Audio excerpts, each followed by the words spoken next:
آج ایک قصائی کی دکان پر بیٹھا تھا کہ ایک صاحب سفید پوش، چہرے پر داڑھی، سر پر ٹوپی، آنکھوں پر اینک لگائے دکان میں داخل ہوئے۔ دکان پر کافی بھیڑ تھی، لوگوں کی آوازوں سے دکان گونج رہی تھی۔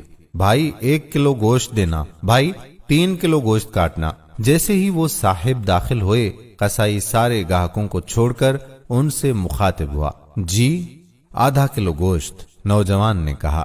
قصائی نے فوراً بہترین گوشت کا ٹکڑا کاٹا اور بوٹی بنا کر دے دی۔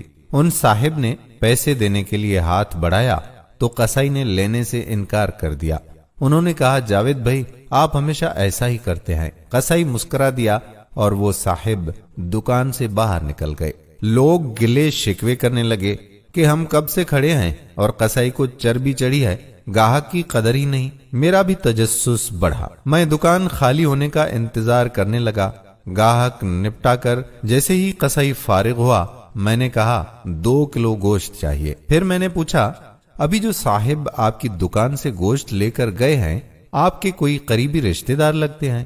سارے گاہک چھوڑ کر آپ نے ان کو گوشت دیا؟ وہ بولا، جی نہیں۔ میں تعجب میں پڑ گیا اور پوچھا، تو پھر؟ قصائی بولا، وہ میری مسجد کے امام صاحب ہیں جو میری آخرت بنانے کی فکر میں رہتے ہیں اور میرے بچوں کو قرآن اور حدیث کا درس دیتے ہیں۔ دنیا میں اچھے سلوک کے مستحق تو ہیں نا۔ میں نے کہا، اچھا، مگر تم نے ان سے پیسے کیوں نہیں لیے؟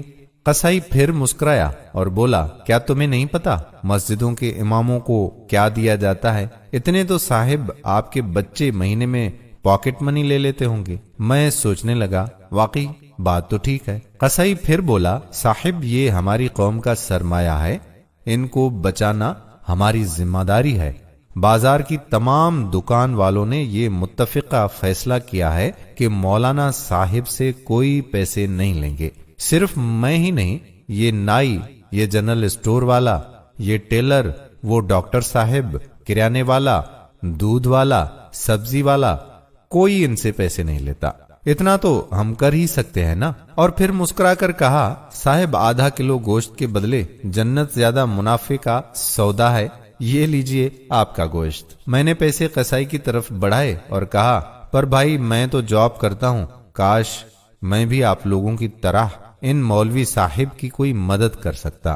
قصائی نے کہا، بہت آسان ہے، سامنے گلی میں مولانا نے سائیکل بننے کے لیے دی ہے، آپ دکان والے کو چپکے سے بل ادا کر دیجئے اور اسے کہہ دیجئے کہ مولانا سے پیسے نہ لے۔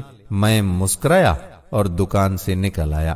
اس قصائی سے آج مدد کا ایک نیا سبق سیکھا تھا۔ 1400 سال پہلے ہمارے نبی صلی اللہ علیہ وآلہ وسلم نے یہ امانت اس امت کے علماء کو دی تھی۔ بنی اسرائیل کے علماء کی طرح انہوں نے دین کا سودا نہیں کیا۔ آئیے ہم بھی دین کے ان خادموں کی اسی طرح مدد کریں جیسے قصائی نے سکھایا۔ اپنے ارد گرد ایسے سفید پوش لوگوں کا خیال رکھیں جو کسی کے سامنے ہاتھ نہیں پھیلاتے۔ امید کرتے ہیں کہ ہماری آج کی ویڈیو آپ کو ضرور پسند آئی ہوگی۔ آنے والی ویڈیو تک اپنے میزبان قادر بخش کلہوڑو کو اجازت دیجیے۔ اللہ حافظ۔